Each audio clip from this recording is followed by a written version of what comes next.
Hey, Joy, you're slacking off on your duties as a wife again, aren't you? Answer me. Joy, I'm talking to you. I'm sorry, Alana. I'm still at work right now. I've only stepped away for a moment to message you. I'll get back to you once I finish my shift, all right? Oh, what nonsense. You, acting all professional, that's hilarious. You're nothing but a middle school dropout working some low-end job. Do you really think you can fool anyone with this busy working woman act? It's so ridiculous that I can't help but cringe. Honestly, it's embarrassing even for me. You do know what my job actually is, right?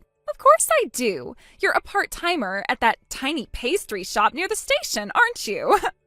Whenever I pass by, I can see you groveling and bowing to the customers. It's pathetic, really. You're like a doormat, all smiles and servitude. What a sight. You're always like this. Honestly, seeing you like that just makes me so grateful for my life. My family, in case you've forgotten, runs a company. We're not just some run-of-the-mill people. We're a family of CEOs, a real elite household. And of course, my husband fits right in. He's highly educated, extremely successful, and makes more money in a month than you probably do in a year. That's why I graciously married him, because he's worthy of our family's prestige. You, on the other hand, you should be honored we even let you in. I'm sorry, Alana, I have to go. A customer just walked in. I'll speak with you later. Hey, wait a minute. You're seriously ignoring me right now? How dare you? I haven't even told you what I want yet. Listen carefully. On your way home, pick up 2 things of bread, a large bottle of vinegar, soy sauce, and a bulk bag of onions. Got it? I was just about to tell you that before you rudely cut me off. You should be grateful, you know. Our family, this elite, successful family, was kind enough to take in a pathetic, fatherless girl from a single-mother household like you. You should be bending over backward to show your gratitude. You're practically living your dream by being a part of our family, so don't forget your place. As your superior, your sister-in-law, what I say is law, you hear me? You should act more like a maid. You're certainly dressed for the part. At the very least, make yourself useful for once. But since I'm feeling oh so generous today, I'll cut you some slack. I'll allow you to pick up the groceries on your way home from your little part-time gig. So be a good girl and make sure you buy everything I listed. Got it? I expect no excuses.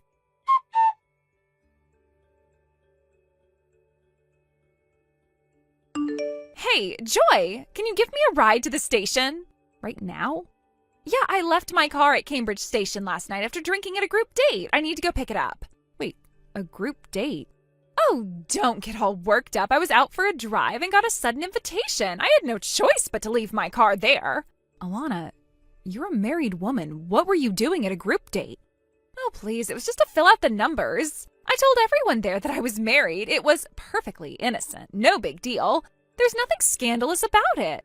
Oh, by the way, I want you to go pick up my car later. Wait, you want me to go get your car? Of course, you're the one with the driver's license, right? I mean, it's not like you have any other qualifications. You didn't even finish high school. I'm sure your precious little license is the only thing remotely useful about you. So you should at least put it to good use for once. Excuse me? You keep harping on the fact that I didn't finish high school, but what exactly is so wrong with that? It makes you the scum of society, obviously. You sure had that answer ready fast. Of course I did. It's called basic common sense. Your question was so stupid, it didn't even need thinking. Now quit stalling and just go get my car already. Actually, that's not possible. Huh? What do you mean it's not possible? Well, I'm currently in Michigan. Michigan? What the hell are you doing in Michigan? I'm on a business trip. Pfft, a business trip, you? You honestly expect me to believe that? You, a part-timer at some dingy pastry shop, going on a business trip? Your lies are so obvious, it's embarrassing. God, you're pathetic. It's not a lie. We're opening a new store here, and I came to scout the location. Oh, come on. Sure you did. You're so bad at lying, it's painful. A lowly part-timer like you being sent on an important business trip? There's no way. Even I know enough to call bullshit on that. Actually, I'm not a part-timer. Oh, really? Let me guess. You're a part-time employee, then? Big difference. It's all the same in the end. No matter what fancy title you give yourself, you're still a bottom feeder. Face it. You're just a pathetic dropout with a dead-end job trying to act like you're something special. Honestly, it's pitiful. Your sad little act is fooling no one. I don't care what you call yourself. Just get your ass back here and pick me up already. It's freezing this morning, you know. The cold air is making my fingers all stiff while I type this message. You seriously expect me to stand out here waiting? Come on. Actually, since you're not working today, why don't you just ask your brother Dave to drive you instead? He's home, isn't he? I'll let him know you need a ride. Wait, what? I mean, you're not drinking this morning, right? So he should be perfectly capable of driving you. I'm sure he'd be more than willing to help out his dear sister.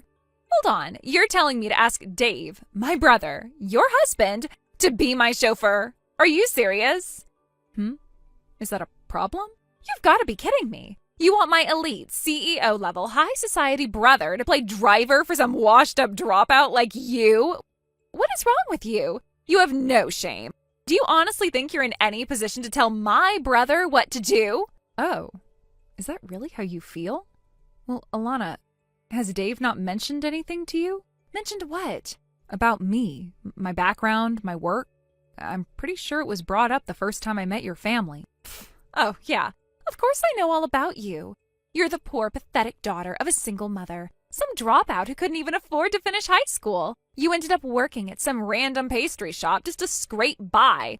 Trust me, I remember your sob story perfectly. Don't think I'm going to fall for any of your grandiose lies now. Well, you're not entirely wrong, I suppose. But maybe you should pay a little more attention to details next time. When Dave introduced me, he told you more than that, didn't he? Oh, whatever. Stop being so nitpicky. The details don't matter. You're still just a dropout loser at the end of the day. God, the way you obsess over irrelevant things is so typical of people like you. Clinging to useless little facts, thinking it makes you sound smarter. Honestly, it's pathetic. I see. So you weren't listening at all. I should have known. Why would I? It's not like anything about you is remotely interesting. I tuned out the moment you started talking. I see. Well, since clearly you don't care, there's no point in explaining it again. It'd be a waste of breath. Exactly. Find something we agree on. You're finally catching on. So be a good little bottom feeder and come pick me up already. I'm done waiting. I'm afraid that's not going to happen. As I said, I'm actually in Michigan. If you don't want to ask Dave to drive you, I guess you'll just have to figure something out yourself. Wait, Joy? I'm sorry, Alana, but I need to check out of my hotel soon. I have no more time to waste on this. Goodbye.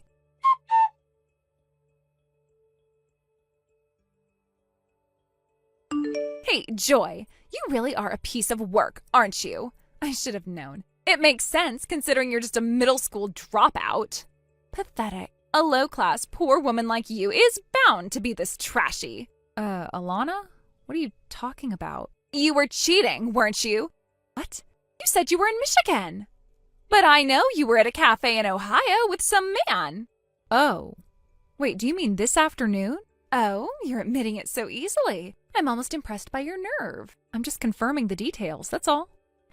That's as good as a confession. So, what was he? Some rich guy, I bet? Oh, I get it. You're aiming for someone with money. How much did you squeeze out of him, huh? I bet you've been having a dirty little affair all along, cashing in on him behind my brother's back. You really are a lowlife, Joy. Utterly shameless. Actually, the man I was with is the manager of that cafe. What? I was in Michigan until this morning. I took an early flight to Ohio and went straight to that cafe. I was meeting with the manager to discuss a new menu exclusive to our Ohio store that we're planning to introduce soon. What are you even talking about? A mere part-timer like you negotiating with a manager? You expect me to believe that nonsense? You've been spouting nothing but obvious lies lately. It's honestly getting pathetic. Alana, I think it's about time you let go of this ridiculous idea that I'm some poor, uneducated nobody just because I grew up in a single-parent household. Oh, please, I'm only stating the facts. You're a dropout, raised by a single mother, dirt poor. There's no shame in calling it what it is. But you're trying to use these made-up work meetings to cover up your infidelity. It won't work. I'm going to report all of this to Dave. Oh, I can't wait. Finally, we'll be rid of you. No more connection to some lowly, classless woman with no background and no future. You know, the fact that you immediately jumped to such a crude conclusion simply because you saw me with a man actually speaks volumes about your character. Honestly, Alana, it's vulgar. You're vulgar. What? Oh, You've got some nerve talking back to me like that. Is that defiance I'm hearing? What, are you feeling bold now that you've been caught? Let me remind you of something. A cheap, tasteless woman like you has no place in a family as prestigious as ours. You probably only married Dave for his money in the first place. But guess what? After I tell him about this, you'll be facing a hefty alimony claim. And with your pathetic little paycheck, you'll be drowning in debt for the rest of your life. I see this is getting out of hand. I suppose I have no choice but to set the record straight before your delusions cause unnecessary trouble. I'll explain my background again, clearly this time. Oh, spare me. I don't care about your sob story. Let me sum it up for you. Single mom, drop out, poor. There, all explained in 3 words. Actually, my annual income is $300,000. What? I was planning on finishing high school, you know.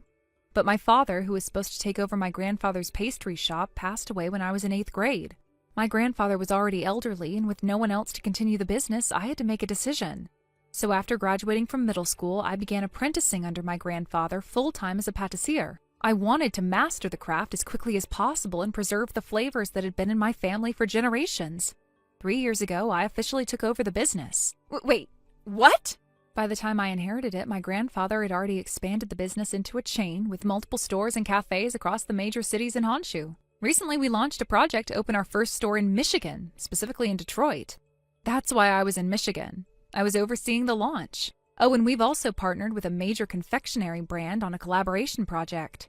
Thanks to my incredible staff and my mother's support on the management side, the business is thriving. We're doing quite well, financially and otherwise. No way. You're lying. You? You're saying that some dropout from a single-parent home is actually... No, that's impossible.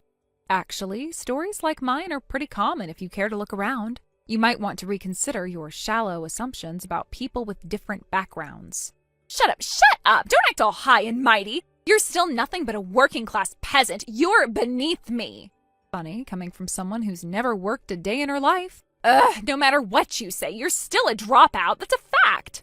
About that, I'm actually enrolled in an online high school program. I'll be graduating next year, which will make me a high school graduate. What? You're just trying to change the subject. You're desperate. Trying to distract me from your cheating with all this nonsense. It's not going to work. It won't work. Is that so? Well, in that case, let me ask you something, Alana. What exactly are you doing in Ohio? What? Oh, I'm just traveling. A little vacation, that's all. Oh, really? And who, might I ask, are you traveling with? Well, a college friend. Yeah, just a girl from university. Funny. That person you were with didn't really look like a woman. What do you mean? Oh, you know, just this. What? You saw me? You're following me? No, not exactly. But just as you happened to see me at the cafe, I happened to see you with this man. Oh, and I took more than just this one photo. There are plenty of intimate ones. You know, the kind couples take. The kind that leave no room for doubt. No, you didn't. I was so shocked by what I saw that I instinctively took photos. And yes, it definitely looks like cheating to me. Please, delete them right now. Oh, no point in that. What? Why? Because I've already sent them to Dave. No. Oh, and by the way, this man? Turns out he's one of Dave's subordinates. Small world, huh? You know, I once heard that people who cheat are often the first to suspect their partners of doing the same.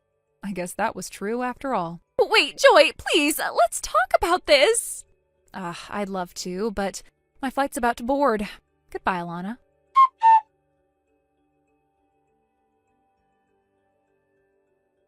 The woman I saw that day in Ohio was apparently on what could only be described as a cheating vacation. It seemed she had planned it as a quick getaway, but little did I know, it would be the beginning of a complete unraveling of her life.